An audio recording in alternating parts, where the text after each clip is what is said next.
세계를 바라보는 다양한 시선과 함께합니다. 독일 다니엘과 카자흐스탄 오니게가 함께하는 국경 없는 토론. 와, 호흡이 너무 잘 맞네요. 우리 진짜 잘 맞는다. 그러니까요. 그러면은 이 국경 없는 토론은 앞으로 저희가 쭉 함께하는 걸로. 그게 좋을 것 같아요. 럭키 형이랑 지금 몇 번 했는데 한 번도 이거 맞아본 적이 없었거든요. 와, 네. 한 방이네요. 예. 앞으로는 그러면 진짜 럭키 씨 죄송하고요. 진영 앵커 죄송합니다. 저희 셋이서 하는 걸로 하겠습니다. 자, 오늘 정말 그 합도 너무 잘 맞았을 뿐만 아니라 평소에 좀 국경 없는 토론을 들으셨던 분들이 약간 새로운 느낌인데? 라고 생각하실 법한 게 일단 앵커 바뀌었고요. 새로운 멤버 한 분 모셨습니다. 이 카자흐스탄에서 오신 압사득 오네게 씨. 안녕하세요. 안녕하세요. 잠깐만요, 다니엘 씨. 네. 지금 무슨 소린가요? 아, 너무 반가운 소리죠. 네, 처음으로 여성분하고 같이 하는 거잖아요. 저 다니엘이 이렇게 활짝 웃는 걸 지금 처음 봤어요. 기분이 순간적으로 너무 좋아졌어요. 네. 럭키 씨와 할 때랑은 정말 다르시네요. 럭키 형도 좋죠. 네, 좋고요. 갑자기 럭키 씨 얘기하는데 우울해지시네요. 네. 좋죠. 아니, 우리 오네게 씨는 혹시 다니엘 씨하고는 인연이 좀 있으신지. 예전에는 알고는 있었는데, 저희 경희대학교 말하기 대회가 있었을 때, 영상 다녔을 때, 그때 이제 다니엘 씨가 거기서 대상을 받았다고 몇 번 저희 선생님들이 언급을 많이 해주셔가지고 거기서 제가 영감도 얻고 해서 용기를 내서 그 대회를 나갔거든요. 다니엘 씨의 그런 용기와 다니엘 씨에게 이제 영감을 많이 받아가지고 그 당시에 비정상회담을 하고 계셨어가지고 말도 너무 잘지게 잘하시고 해서 나도 저런 사람 되고 싶다. 그래서 그냥 그렇게만 알고 있었어요. 이렇게 만나뵌 적은 없고 오늘 처음으로. 다니엘 좋겠다. 저 오네게 씨 오늘 처음 뵙는데 제가 경희대 그건 2009년도였거든요. 그때 대회 나갔던 거. 근데 그 후에는 제가 2번 심사위원도 했었어요. 거기 이제 선생님들 불러주셔서. 근데 정말 매번 그 선생님들이 옆에서 무슨 얘기냐면 다니엘 씨 한 번 이제 만약에 올해도 나가셨으면은 대상 절대 못 하셨을 거라고. 이미 지금 오네게 씨 보면은 진짜 한국말 완전 한국 사람처럼 하시고 요즘 훌륭한 사람들이 너무 많아서 다시 나가고 싶지 않아요. 네, 지금 혹시 라디오로만 들으시는 분들, 다니엘 씨하고 한국분 한 분 모신 거 아니야? 라고 혹시 지금 착각하실 것 같은데, 이분 카자흐스탄에서 오신 오네게 씨, 본인 소개를 좀 해주시겠어요? 네. 저 카자흐스탄 사람 맞습니다 하고. 네. 살림이 치즈르면 일단 카자흐로 어필해야 되니까요. 네. 카자흐스탄에서 온 오네게라고 합니다. 모네기 아니고 오네게고요. 오네기 아니고 오네게고요. 3개 아니고 4개입니다. 네. 오늘, 반갑고요. 이 라디오 초청을 받아서 굉장히 기쁘고 오늘 토론할 수 있어서 굉장히, 설렙니다. 네. 와, 진짜 말씀 잘하시네요. 너무 잘하신다. 네. 근데 아까 말씀하신 것처럼 한국어 말하기 대회에서 대상을 받으신 것도 물론이거니와 한국에서 뉴스를 진행하는 아나운서가 되는 게 꿈이라고. 네, 꿈이었습니다, 사실은. 왜 과거형이 돼버리죠?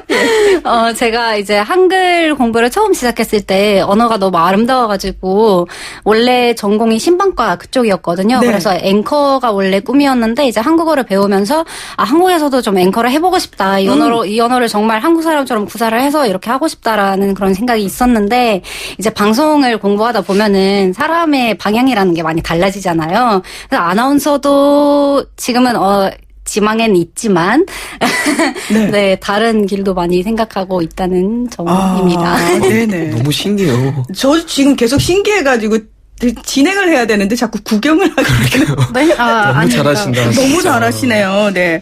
자, 뉴스 하면 YTN 라디오 아니겠습니까? 이번 기회에 그래도 꿈에 폭이 조금 좁아들긴 했지만 아나운서로서의 꿈이 그래도 내가 YTN 라디오 아나운서다라는 마음가짐으로 실제로 좀 한번 해보시면 어떨까? 좋습니다. 그런가요? 좋아요. 네. 그러면 밖에서 좀 음악을 틀어주시기 바랍니다.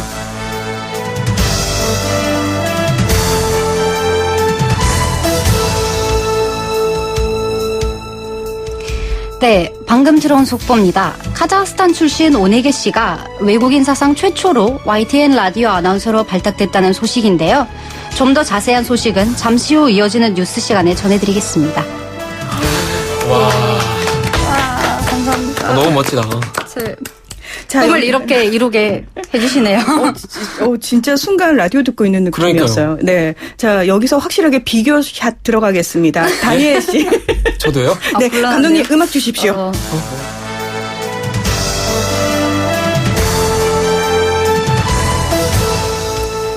방금 들어온 속보입니다. 독일 출신 다니엘 씨가 카자흐스탄 오네기 씨와 라디오 함께 하게 돼서 순간적으로 인돌 럭키 형을 잊었다는 소식인데요.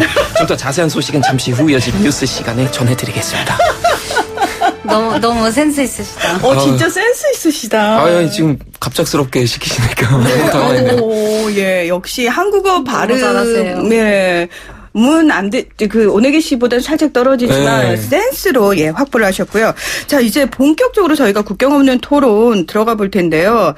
자, 독일에서 온 다니엘, 카자흐스탄에서 온 오네기 씨에게 궁금한 점 또 하고 싶은 이야기 있으신 분들, 짧은 문자 50원, 긴 문자 100원의 비용이 드는 샵 0945, 우물정 0945로 문자 보내주시고요. 자, 유튜브 보이는 라디오로도 참여하실 수 있습니다. 오늘 두 분과 이야기 나눠볼 이슈는 뭔지, 이 세만시의 아이돌 이현웅 아나운서로부터 관련 주제 들어보고 오겠습니다.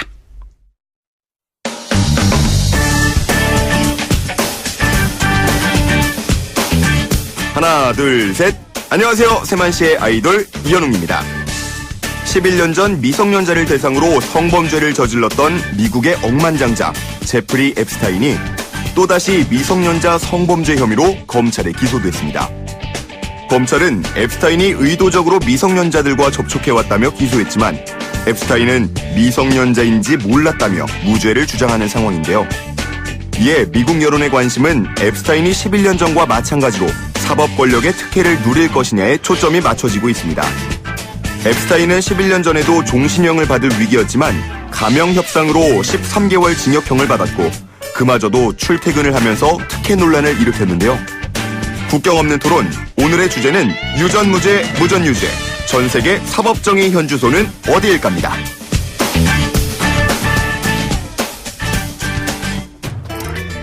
네, 근데 일단 두 분은 지금 나온 단어 유전무죄, 무전유죄라는 말 들어보셨나요?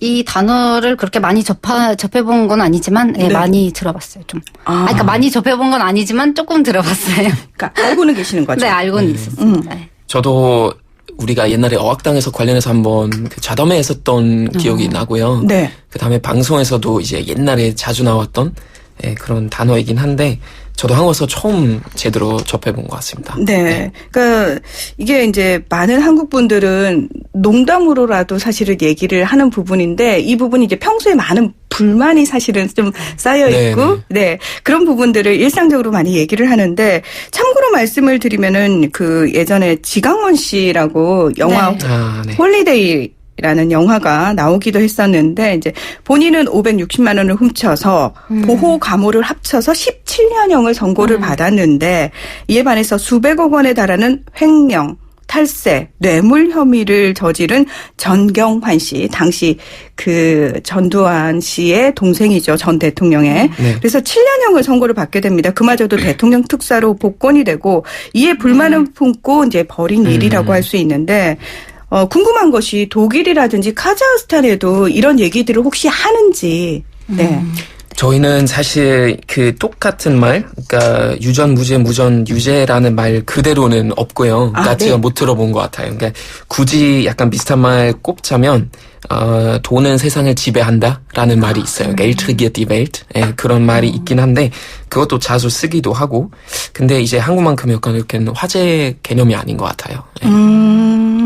그렇다는 얘기는 사실 약간 법적인 어떤 처벌을 받는 부분에 있어서 조금 공정하다라고 생각을 하는 건가요? 그렇게 말씀드리고 싶지만 저도 알아봤더니 꼭 또 그렇지도 않더라고요. 그래서 이따가 좀 말씀드릴게요. 네, 알겠습니다. 네.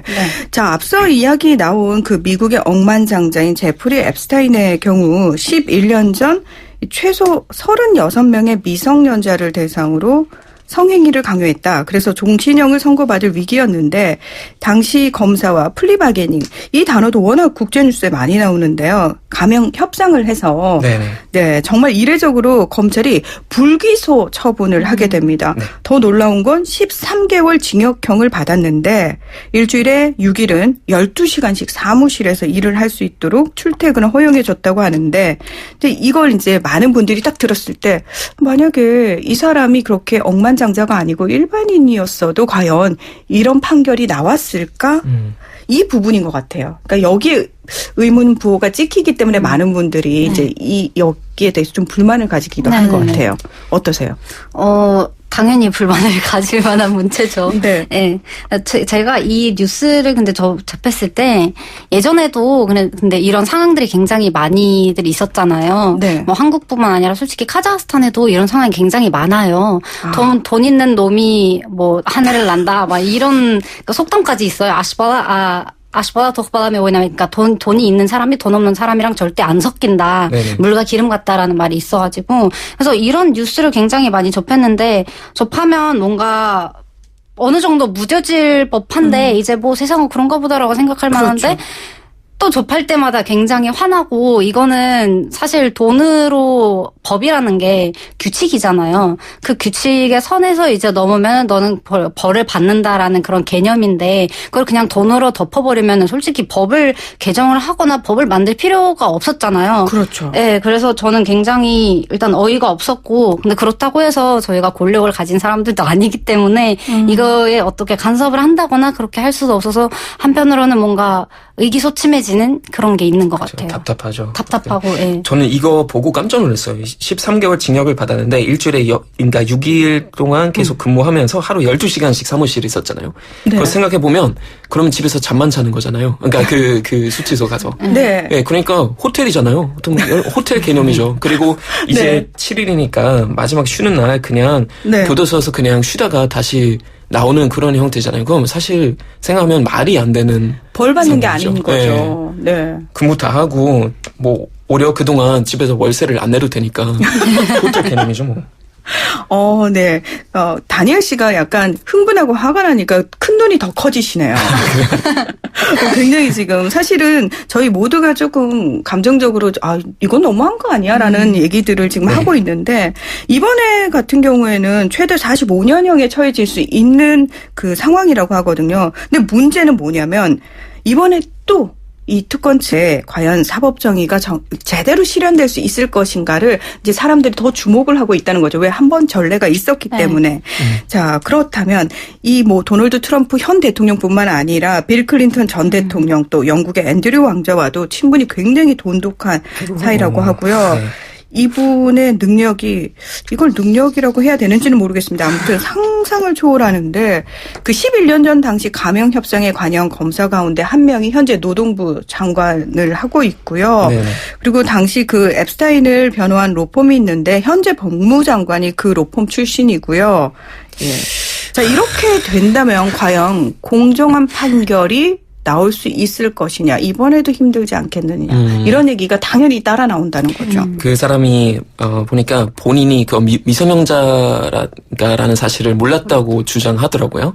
근데 그것도 어떻게 증명하느냐에 따라서 아마 판결이 나올 것 같은데 약간 비슷한 사례도 있더라고요. 그 컨라드 블랙이라는 사람이 그 이제 여러 가지 신문사 그 사장인 것 같아요. 그러니까 데일리 텔레그래프나 뭐 제루살렘 포스트, 뭐 시카고 선타임스 이런 신문사 이제 가지는 사람인데 그 사람도 거의 한 6천만 달러를 이제 횡령했다는 그런 혐의 있었지만 또 결국은 트럼프가 사면해 줬더라고요. 네. 그 사람이 트럼프에 대한 되게 좋은 책도 쓰고 막 그러니까 이런 사례도 보면 이게 권력과 돈이 결국은 좀 감옥에서 나올 수 있는 좀 최고의 키 아닐까라는 그런 생각이 또 드네요. 네. 그래서 서민들은 서럽다고 얘기를 하거든요. 우린 도대체 어디다 호소를 해야 되나. 그 최후의 보루 같은 법에도 호소할 수 없다면 과연 우리는 누구한테 우리 정의를 좀 실현시켜 달라고 얘기를 해야 되나 이런 얘기들 많이 하는데 다른 나라에 살고 있는 것 같아라는 얘기도 가끔 해요. 한국에서는. 네네. 이게 무슨 얘기냐면은 분명히 일반인이 저질렀으면은 중형에 처해질 범죄임에도 권력층이 저질렀을 경우에는 생각보다 너무 가벼운 판결이 나온다는 거죠. 그래서 미국 사례만 그런 건 아니고 한국 내에서도 그런 일이 워낙 많다 보니까 아마 한국에서 생활을 하시면서 이건 좀 이상한데라고 혹시 생각하셨던 그런 판례들이나 판결이 있었는지. 네, 제 생각엔 일단 그런 약간 권력층의 그런 사법이나 그런 법에서 얻는 그런 혜택이라는 게 그 사람들이 아무래도 권력층이고 그 일반 사람들보다는 굳이 그런 말을 쓰자면은 좀 높은 단계에 있는 분들이잖아요. 그래서 그 법에서 그런 사람들 혜택을 주는 이유를 보면은 약간 뭐 국가 경제 발전을 뭐 위바지했다. 뭐 이 사람은 이러이러한 경력이 있기 때문에 우리는 어떻게 처벌을 할 수가 없다라는 그런 말이 많이 나오긴 하는데 사실 저는 그 말이 그 사람이 사실 국가 경제 발전에 이바지를 한다 해도 본인을 위해서 한 거잖아요. 네. 굉장히 이 문제는 약간 이성적으로 생각을 하려고 해도 뭔가 감정이 뭔가 앞서 나가는 그런 문제인데, 저는 약간 이 사람 아까 저희가 말씀하셨던 앱스타인 이분도 아무리 그런 좋은 관계? 뭐 트럼프 대통령과에도 그런 관계가 있다고 쳐도, 이게 절대 그 사람의 어떠한 악한 행동이나 그런 거를 정당화할 수 없다고 저는 단언컨대 그렇게 생각을 하고 있거든요. 맞아요. 그리고 한국의 경우에는 한국은 약간 이런 살인 사건이나 어떠한 그 폭행 사건, 뭐 성범죄 그런 것보다는 횡령 배임, 뭐 뇌물 그런 돈과 관련된 문제들이 굉장히 많더라고요. 맞습니다. 그래서 가장 최근에 있었던 게 가장 어이가 없었던 게 박근혜 전 대통령에게 이제 뇌물을 줬다라는 혐의로 이제 기소된 그 이재용 씨가 네. 또 금방 석방이 됐다라는 기사를 보면서 역시 한국도 아직은 그런 면에서 좀 많이 발전을 해야 되겠구나라는 생각이 많이 들었어요. 또 영화 홀리데이도 보면서 사실 그 홀리데이가 저는 그 지강원 씨가 물론 범죄를 저지른 거에 대해서는 정당할 수 없지만 그 사람은 굉장히 맞는 말을 했다고 생각을 하고 있고 그다음에 그런 사건이 있어야지 이제 정부나 그런 사람들이 정신을 차릴 거라고 저는 생각을 했는데 네 아닌가 봐요. 아직까지도 정말 수십 년이 흘렀는데도 한국이 아직 그런 문제에 대해서 해결책을 못 찾은 걸 보니까 네. 앞으로 좀 좋은 해결책을 찾기를 바라고 있어요.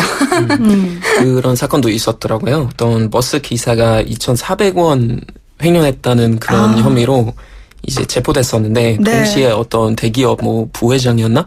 그 사람이 이제 거의 400억 달러 횡령했는데 무죄로 결국 풀려나왔고 그 버스 기사는 계속 약간 징역을 받았다는 그런 사건이 있었던 걸로 저는 기억하는데 그런 거 보면 참 좀 어이없죠. 근데 그건 뭐 아까 말씀하신 것처럼 한국만의 문제 아닌 것 같고 그거는 진짜 여러 나라에도 많이 그런 사건들이 있는 것 같습니다. 네. 저는 제일 황당한 게 우리가 벌금형이라는 걸 선고받게 되면은 이제 벌금을 돈으로 내지 않으면은 교도소에서 이제 그렇죠. 노역을 한다라고 하는데 그 노역의 일당이 달라지는데 혹시 그 얘기 아세요? 좀 들어본 것 같아요. 네.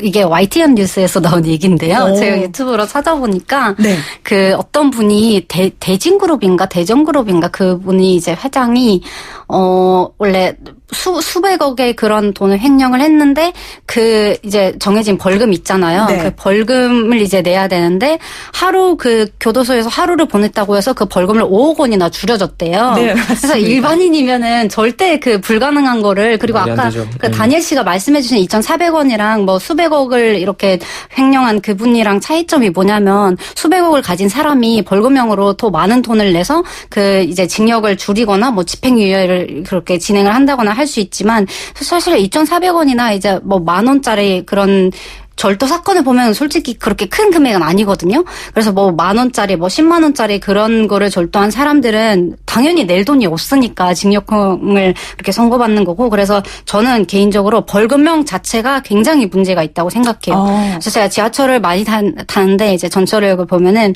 거기 비상벨을 이렇게 누르는 거 있잖아요. 네. 그 비상벨을 근데 아무런 이유 없이 그렇게 땡기면은 2천만 원 이하의 벌금이나 이제 2년 징역 이렇게 돼 있잖아요. 그래서 네. 항상 그거를 기준을 생각했어요. 그러면 어떤 경우에는 징역을 주고 어떤 경우에는 벌금을 주냐 이렇게 생각을 했는데 굉장히 단순하더라고요. 그냥 돈을 내면 징역을 안 받고 돈이 없으면 그냥 징역으로 가고.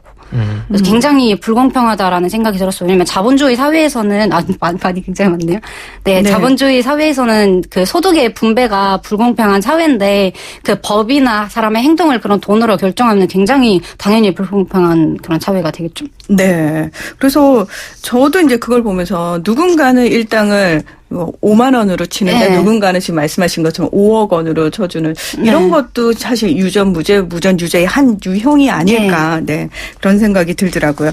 자, 국경 없는 토론 오늘은 독일에서 온 다니엘 그리고 카자흐스탄에서 온 오네게 그리고 저 문희정 이렇게 3명의 조합과 함께하고 계신데요. 짧은 문자 50원, 긴 문자 100원의 비용이 드는 샵 0945로 메시지 보내주시거나 유튜브 보이는 라디오로 네. 함께 해주시기 바랍니다.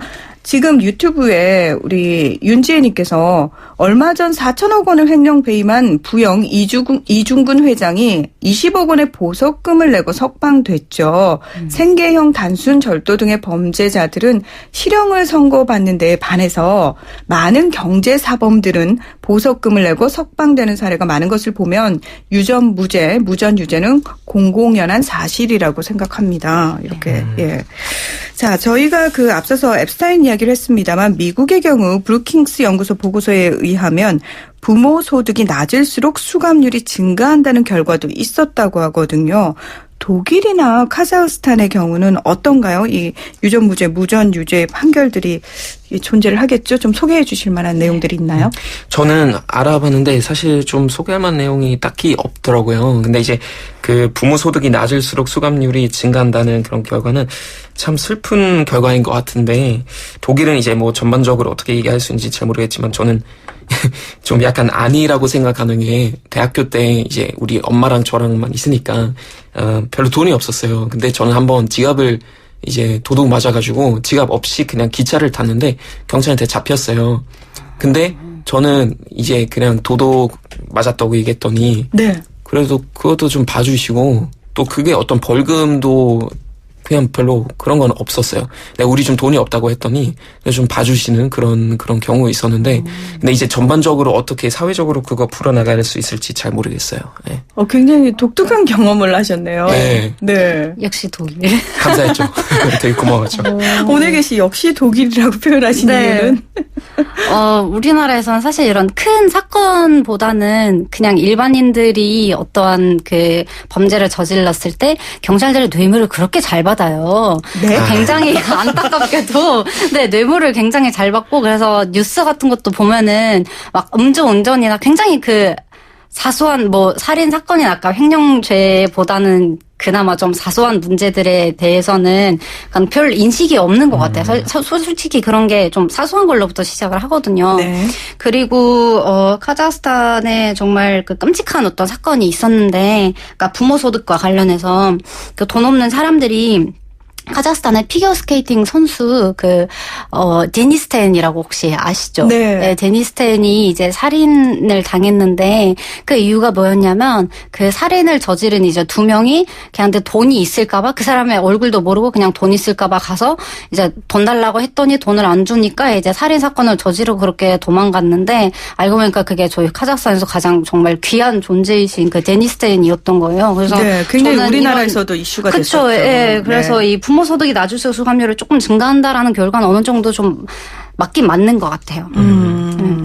자, 그렇다면요. 사실 이 독일이나 카자흐스탄의 국민들 역시 이런 특혜 판결에 대해서 굉장히 좀 분노를 할 것 같은데 어떤 식으로 목소리를 내는지가 궁금해요. 시위를 하죠. 시위를 크게 해요. 그러니까 독일에서는 이제 6.8 운동부터 시작해서 그런 시위 문화가 많이 발전해 온 것 같은데 그래서 네. 이런 사회적인 어떤 이슈를 쓸 때는 사람들이 일단 나와서 더 시위를 해요. 그리고 정말 사회적으로 너무나 말이 안 되는 사건이 있을 때는 학생들까지 다 나와서 같이 시위하고 그래서 그런 문화 때문에 오히려 조금 좀 덜 하지 않을까 싶은데 한국도 뭐 촛불 집회만 봐도 그런 국민들의 힘이 굉장히 강하니까 그런 목소리를 계속 내야죠. 아, 그러면 그 말씀하신 시위를 통해 가지고 사법정의가 좀 많이 바로 세워졌다라고 혹시 생각하시는 부분이 있으신가요? 그때부터는 좀 그랬던 것 같아요. 그러니까 그 6.8 운동이 굉장히 좀 역할이 컸었어요. 그 당시에는. 왜냐하면 예를 들면 2차 대전 끝나고 나서도 많은 나치들이 그래도 좀 권력층에 있어서 거기 이제 말도 안 되는 사건들이 일어났을 때는 시위 많이 하고 그 후에 사실 되게 많이 변했다고 얘기하더라고요. 네. 카자흐스탄은 어떤가요? 카자흐스탄 같은 경우에는 일단 자발적으로 시위를 그렇게 많이 안 나가고요.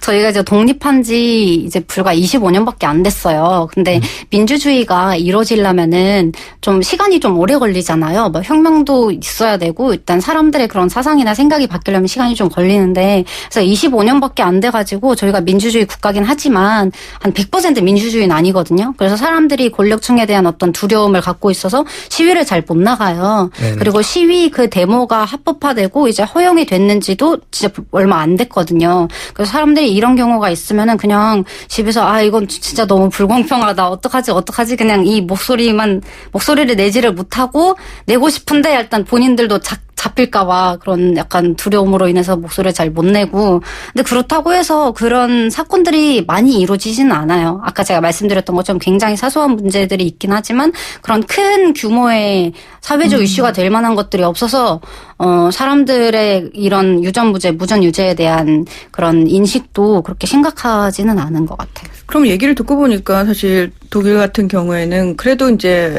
법이 어느 정도 공정한 판결을 내려줄 것이다라는 믿음은 어느 정도 형성이 되어 있는 것 같아요. 저도 그렇게 생각했었는데 네. 좀 조사해봤더니도 그렇지 않더라고요. 약간 좀 시간이 갈수록 오히려 법에 대한 신뢰도가 많이 떨어졌다고 하더라고요. 그러니까 2013년 기준으로 이제 설문조사했는데 77%가 법에 대한 좀 높은 신뢰도 가지고 있다고 대답했는데 2018년 기준으로는 거의 44%로 떨어졌더라고요. 굉장히 많이 떨어진 거죠. 근데 그러네요. 어떤 특별한 사건 때문인지 잘 모르겠지만 특히 이제 옛날 독일 동독 그 지역에서는 오히려 더 법에 대한 신뢰도가 매우 낮다고 결과가 나왔어요. 네. 아마 이 부분도 이제 독일 내에서 조금 이제 공론화가 될 필요가 있지 않나라는 생각이 드는데 혹시 카자흐스탄에서도 이런 조사를 하나요? 그러니까 조사를 해요. 네, 실제로 하는데 저는 자료를 못 찾아가지고 원래 워낙 약간 이런 이슈에 대해서 굉장히 좀 민감하기도 하고 해서 그렇죠. 네. 만약에 조사를 실시를 했는데 저의 예상은 네. 한 30%만 그런 신뢰를 가질 것 같아요. 네, 나머지는 그 조사에 또 솔직하게 네. 응할지도 약간 의문이네요. 네. 맞습니다. 네. 자, 오늘 저희가 또 새로운 분위기로 함께 국경 없는 토론을 해봤는데 하고 싶은 얘기는 너무 많은데 시간이 이렇게 짧은지 몰랐네요. 문희정의 핫 키워드를 짧게 해달라는 얘기를 이해하겠네요. 네, 수요일은 짧게 하도록 하겠습니다. 자, 오늘 전 세계 사법정의 시스템 현 주소는 이란 주제로 이야기 나눠봤는데 두 분 어떠셨는지. 네. 너무 좋았고 살짝 졸았어요. 예? 그러니까 쫄았어요. 왜냐면 좋은 게 아니라 쫄은 거죠. 예. 졸리는 오늘 씨가 진짜 말을 너무 잘해서 네. 옆에서 살짝 굉장히 좀 자괴감 들기 시작했는데 네. 너무 잘하셔서 좀 자주 나왔으면 좋겠어요. 럭키 형도 너무 좋지만. 네. 네. 럭키님 뵌 적은 없지만 네 죄송합니다. 미리. 네, 저는 오늘 워낙 이런 사회적인 거에 대한 토론을 굉장히 하는 걸 좋아해서 굉장히 재밌었고 또 이 문제 자체에 대해서 아는 게 많이 없었는데 이렇게 더 많이 알아가고 또 우리나라에 대한 관심이라기보다는 뭐라 그래야지 이거를 우리나라의 이런 사회적인 이슈에 대한 것들을 다시 한번 되새길 수 있는 그런 좋은 시간이었던 것 같습니다.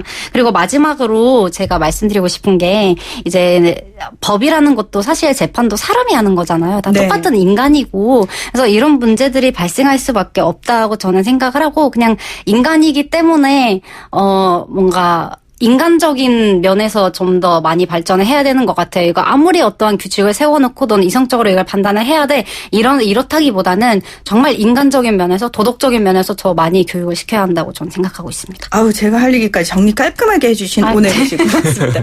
네, 우리 독일 다니엘 씨 그리고 카자흐스탄에 오늘 계신 오늘 고맙습니다. 네, 고맙습니다. 수고하셨습니다. 네, 자 세계를 만나는 시간 나오 오늘은 여기까지입니다. 저는 내일 아침 10시 10분 다시 돌아오겠습니다. 지금까지 문희정이었습니다. 고맙습니다.